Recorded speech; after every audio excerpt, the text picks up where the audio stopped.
Assalamualaikum warahmatullahi wabarakatuh. Baik, pada video kali ini masih tetap pada materi statistika. Nah, dalam statistika penyajian datanya tidak hanya menggunakan tabel, melainkan juga ada diagram. Nah, kata diagram mungkin sudah tidak asing lagi bagi kalian, atau kalian mungkin pernah mempelajarinya. Mungkin kalian mengenal apa itu diagram batang, seperti apa itu diagram lingkaran, dan sebagainya. Nah, kali ini saya akan menjelaskan 4 macam diagram. Yang pertama yaitu piktogram. Nah, piktogram di sini ialah merupakan sebuah cara untuk menampilkan besarnya data menggunakan gambar yang sesuai dengan datanya. Misalnya, data jumlah siswa. Jadi, gambar piktogramnya itu berbentuk orang-orangan. Mengapa? Karena datanya itu berbentuk siswa. Datanya adalah siswa. Jadi, gambarnya harus sama dengan siswa, yaitu orang-orangan. Piktogram merupakan cara paling sederhana dan jelas dalam menyajikan data. Namun, salah satu kelemahannya yaitu sulitnya membedakan setengah dan sepertiga atau jumlahnya yang tidak dapat diwakili dalam satu unit gambar. Jadi, penggunaannya itu terbatas. Nah, contohnya seperti ini. Misalkan data jumlah pot yang terjual di sebuah toko.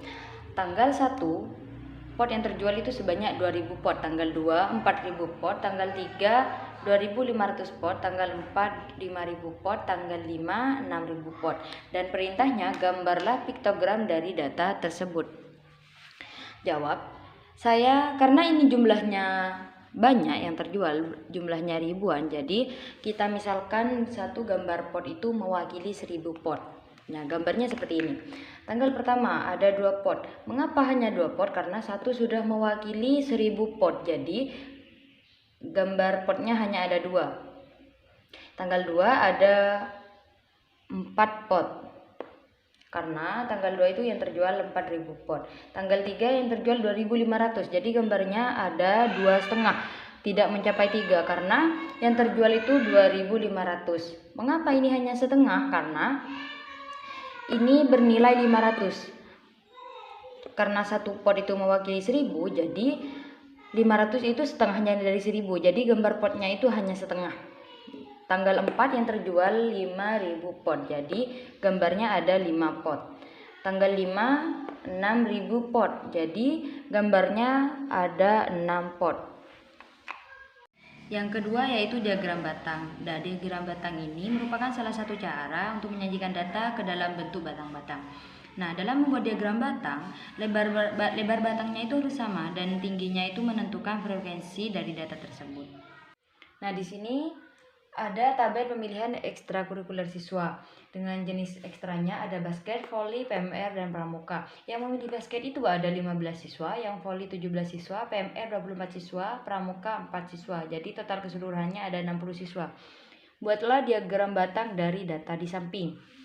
Nah, kita akan menggambar diagram batangnya itu seperti apa.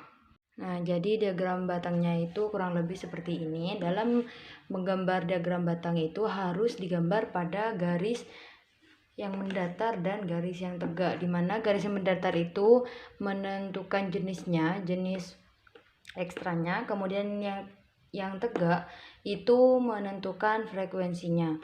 Nah, yang pertama yaitu basket dengan jumlah anak yaitu 15 siswa. Jadi basket tingginya itu berada di frekuensi yang 15, jadi tingginya itu sampai di sini saja. Kemudian yang voli tingginya 17. Kemudian yang PMR tinggi batangnya 24. Nah, sesuai ya, yang pramuka 4. Jadi gambarnya itu seperti ini.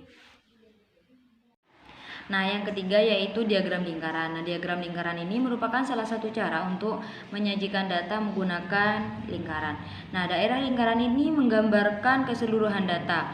Nah, dalam menyajikan data itu harus menggunakan juring.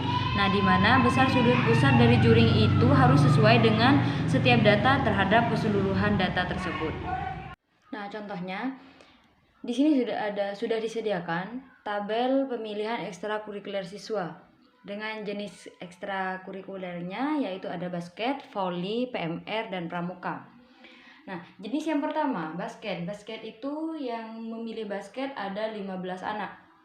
Ada 15 siswa, sedangkan yang memilih voli itu ada 17 siswa, yang memilih PMR itu ada 24 siswa, sedangkan yang memilih pramuka itu ada 4 siswa. Nah, kemudian perintahnya gambarlah diagram lingkaran dari data tersebut. Nah, sebelum kita menggambar lingkarannya, kita tentukan dulu besar sudut pusatnya. Nah, cara untuk menentukan besar sudutnya ialah dengan cara seperti ini. Frekuensinya 15/60. 60 total keseluruhan siswa. 60 dikalikan 360 derajat. Nah, 360 derajat ini didapat dari seluruh jumlah sudut lingkaran. Kita hitung 360 dibagi 60 yaitu 6. 15 dikalikan 6 yaitu 90. Jadi hasilnya untuk yang basket itu 90 derajat. Lanjut ke yang voli, 17/60 dikalikan 360 derajat sama dengan 360 dibagi 66. 17 dikalikan 6 yaitu 102 derajat. Selanjutnya 24/60 yang PMR dikalikan 360 derajat sama dengan 360 dibagi 66. 24 dikalikan 6 ialah 144 derajat.